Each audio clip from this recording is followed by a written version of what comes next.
Hello. Hello.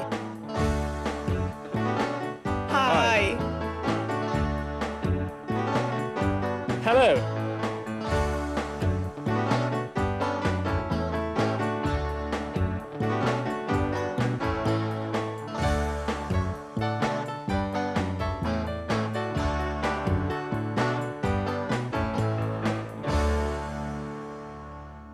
Hello and welcome to That's English. Hello.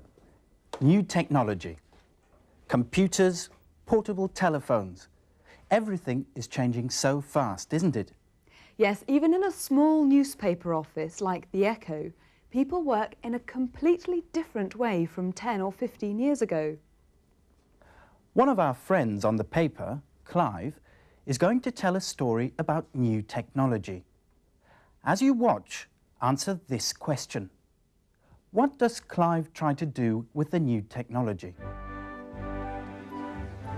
I wonder what the weather will be like this weekend. I bet it will rain again. It always rains on a Saturday. Yes, and then on Monday it will be sunny again. Oh well.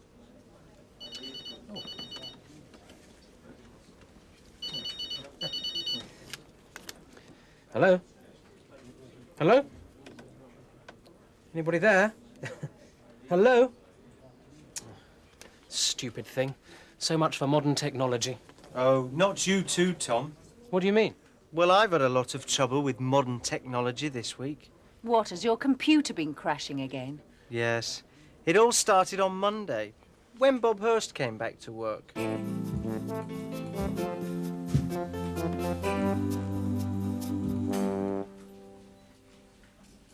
Clive? Clive Buxton? Yes, I'm sorry. I know you, but I can't remember your name. Well, it's been a long time. Bob Hurst. Do you remember? I used to work here 15 years ago when you were just starting out as a junior reporter. I worked in the print room. Of course. Hello, Bob. And now you're back. Yes, I'm the new security man. I'll be taking care of you all. That's great. I imagine things have changed a lot since you were here before. You're absolutely right there. In fact, I find it all a bit frightening. I mean, what does all this equipment do? It isn't a bit frightening, Bob. Look, I've got an editorial meeting in a quarter of an hour, but if you're free until then, I can show you. Oh, great, yes, thanks. Well, I use the word processor program to write and format my articles. I can use this scanner to add pictures to my articles, and I can store them all on the hard disk in here, or on a floppy disk. It's wonderful. Oh, and I can use this modem to send my stories anywhere in the world. Really? Anywhere? Yes, look, I've got to send this piece off to the news service in Paris. Watch if you like. Paris in France? How long's that going to take? As long as the phone call. In 2 minutes' time, they'll be reading this in Paris, and by 3 o'clock, they'll have translated it into French, and it will be appearing in their evening newspapers. Blimey. Well, here goes. Oh, my God! Oh dear. Something's wrong. That's the problem with technology, isn't it? Yes, things don't always work the way you want them to. What about our question? What does Clive try to do with the new technology? Yes, look, I've got to send this piece off to the news service in Paris. He tries to send one of his articles to Paris, por modem. And how long is it going to take? When is the story going to appear in the French newspapers? In 2 minutes' time, they'll be reading this in Paris. In 2 minutes' time, they'll be reading this in Paris. By 3 o'clock, they'll have translated it into French, and it will be appearing in their evening newspapers. By 3 o'clock, it will be appearing in their evening newspapers. A las 3 estará apareciendo en su edición vespertina. Have a look at that. It will be appearing. This is a way of talking about the future.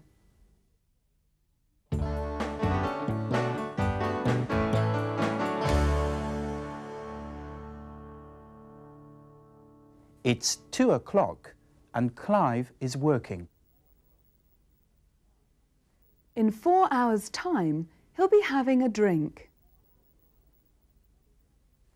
In 6 hours' time, he'll be eating a meal.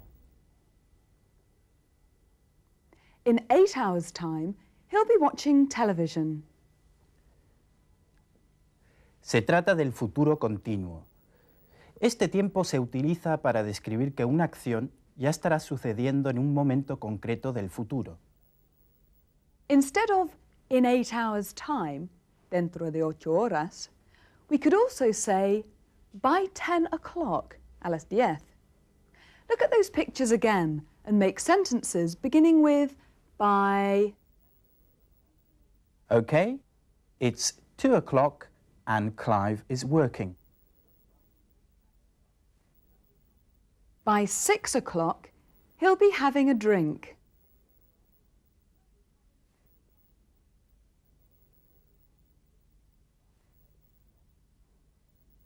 By 8 o'clock, he'll be eating a meal.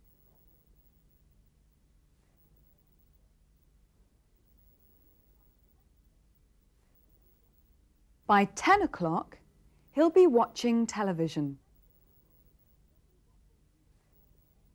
Tony, what will you be doing in an hour's time? In an hour's time? I think I'll be taking you out for a cup of coffee. That's nice. Thank you very much. And in 10 seconds' time, we'll be watching the next part of our story. Yes, let's find out how they solved the problem with the new technology. The computer has crashed. El ordenador se ha bloqueado. What are they going to do about it? At the end of today's story, you'll hear Louise make a joke. In her opinion, who will probably be running the Echo in 5 years' time? What's wrong? I don't know. I just don't know. The computer has crashed. I've just lost 3 hours' work. Oh, no. I haven't got time to write the article again. We never had this problem with typewriters. I don't think they'll be reading that article in Paris this evening. Yes, thanks, Bob. Oh, what am I going to do? The editorial meeting will be starting in a minute. They'll probably have finished by the time I sort this out. Look, Clive, you'd better go. Leave it with me. I'll think of something. You? Oh, Bob, please, whatever you do, don't touch anything. Please. Promise. Clive, I promise I won't touch a thing.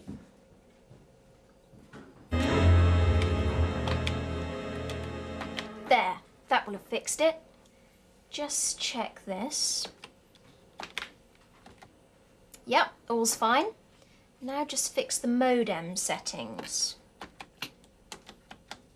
Hey presto, no problem. Are you sure it's mended? Yeah, it wasn't a problem. Good. I'm impressed. Well, Dad, it's thanks to you, really. It was you who bought me my first computer. You always said they were the future. Yes, I did, didn't I? Well done, Sharon. Just show me that again, will you?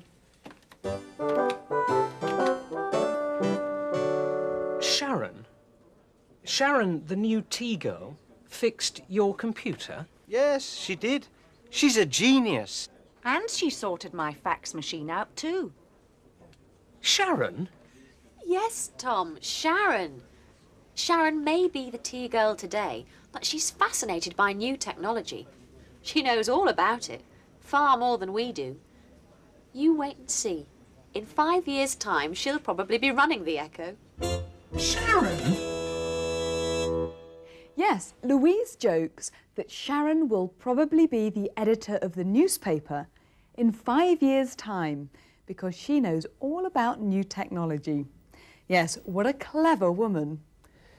It's obviously very important for people in all sorts of jobs to understand the new technology, not to be afraid of it.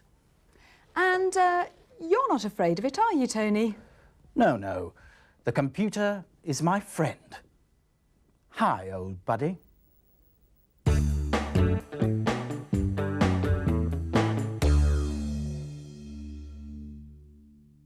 Let's have a look at all this stuff. I wonder if you can match up these words with the correct bits and pieces. Okay, what's this? It's a monitor. A monitor. And this, at the front, is the screen. The screen, where you see pictures and text. This is called the keyboard. This is a mouse. Monitor, screen, keyboard, mouse. Now, how about these words? They were all mentioned in the story earlier in the programme. This is a scanner. You can transfer pictures and photos into the computer and then work with them, change them in all sorts of different ways. This is a floppy disk on which you can store information, take it home with you, or send it to someone else to use on another computer. This, of course, is a fax machine for sending faxes. And this is a modem. A modem, which you use to send information from one computer to another down a telephone line. Scanner, floppy disk, fax machine, and modem.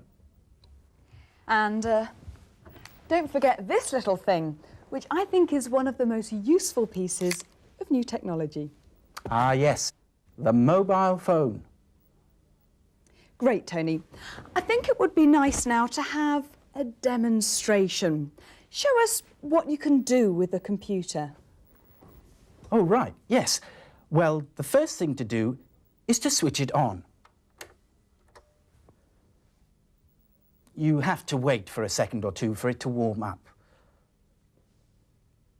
Ah, of course, I forgot the switch at the back.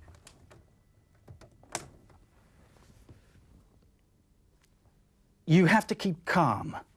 That's the important thing. You mustn't let the computer think you're nervous. Blasted thing.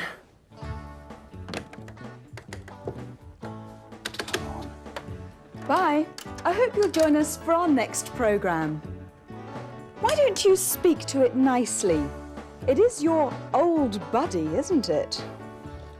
It's not my old buddy now. Come on, please.